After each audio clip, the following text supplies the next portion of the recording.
Hello, welcome to my channel and thank you so much for tuning in to this video. Today I'm about to show y'all how I achieved this versatile travel braids or geometry braids or versatile knotless Fulani braids. I don't know what these called because this is such a new style, but it's so cute. I've been wanting to try this forever and it came out so cute, and I'm about to put y'all on how I achieved this look. So just sit back and watch. Alright y'all, so to achieve this style I used some edge control, pre-stretched braiding hair, and then just these bundles that I got from my local beauty supply store. I will have a full product list in the description box. So I just have bohemian knotless braids in the back of my head, and then on the front section starting off I just did one braid already off camera. With this style you can freestyle and do it however you want, but I just started off with 2 cornrows straight back, and I'm just feeding extra small pieces of braiding hair as I braid back because I didn't want the braids to be bulky. I want them to be as flat as they could be.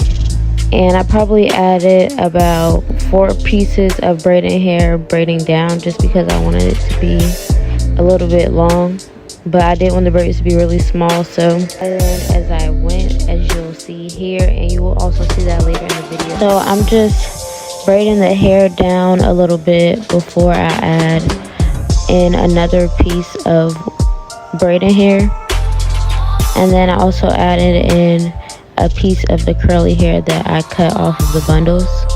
The next row that I'm doing is going to be the row of knotless braids, and I think it goes by kind of fast here because my camera died for some parts, but I will be doing the same thing on the other side, so you definitely will get to see how I parted. And this 3-way mirror helped me so much, y'all. Y'all should definitely get one because I don't think I would have been able to do this style without that, honestly, on myself. But yeah, I just did a row of 4 triangle parts for the knotless. I'm just making sure that my parts are straight, and then I'm clipping away each piece as I go, that way it doesn't get messed up.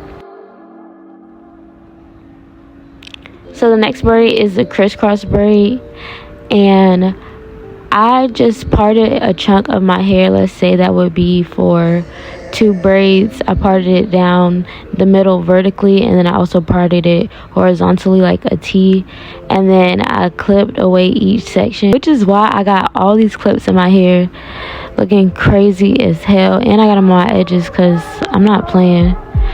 I did not want to get my edges braided up in there because y'all, these braids was tight, but it's the way that the clips look like they hold it on for dear life for me.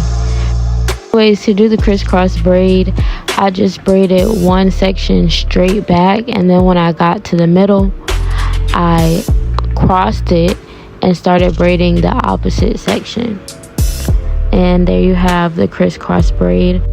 I'm doing the same exact designs on the other side, so y'all will see how I do it again.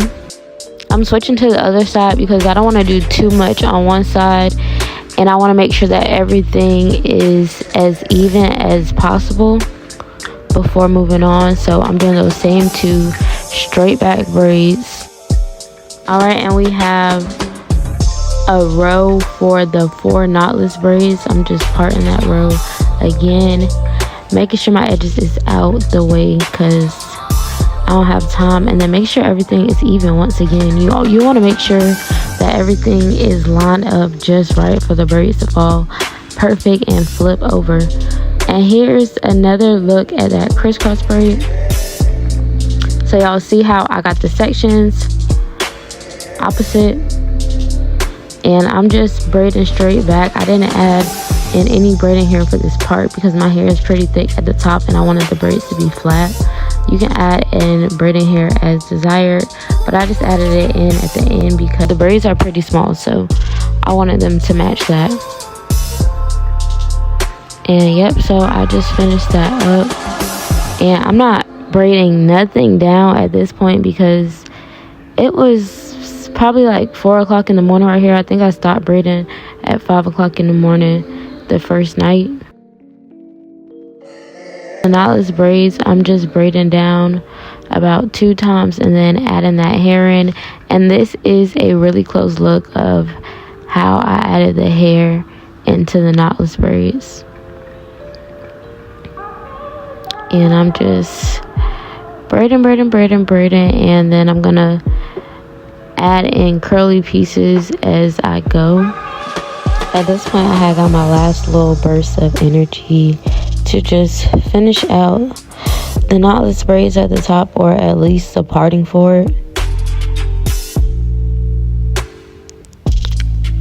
Here is a closer look of how I did the triangle parting for the knotless, and for the row I just parted it in like a V because that's how I wanted the braids to fall.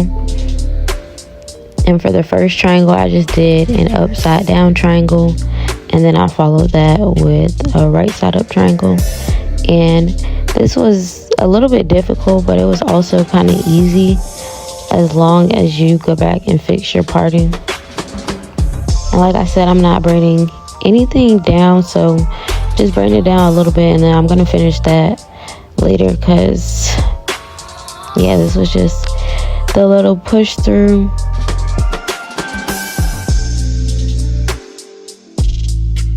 Alright, and then you just gonna want to follow that same pattern, the upside down, right side up, upside down.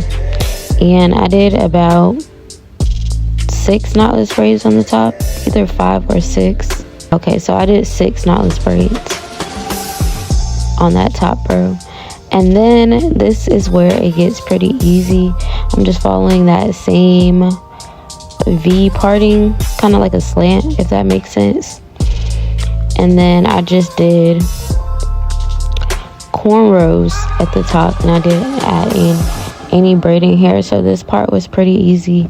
I'm gonna add in the braiding hair at the end. And when I tell you, my arms was burning so bad, but in the end I would say it was definitely worth it. Again, just adding in that braiding hair and braiding it down, and then I'm going back and braiding down some of the other pieces. I also went back and added in those curly pieces and braided as much as I could down. And this was the next day. Like I said, the top part was really easy, besides the fact that it was killing my arms for real. I should have stretched or something. I was not ready.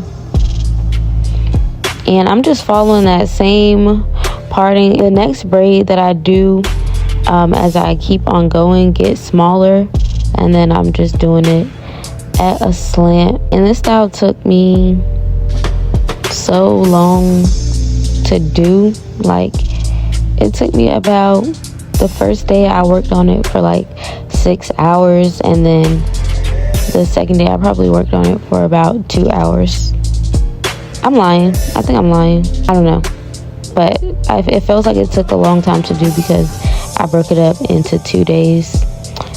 Alright, and then I'm just finishing up that part, and I was about to split that last little piece in 2, but I ended up just doing 1 braid because, oh my god, this was tiring, but it was so worth it.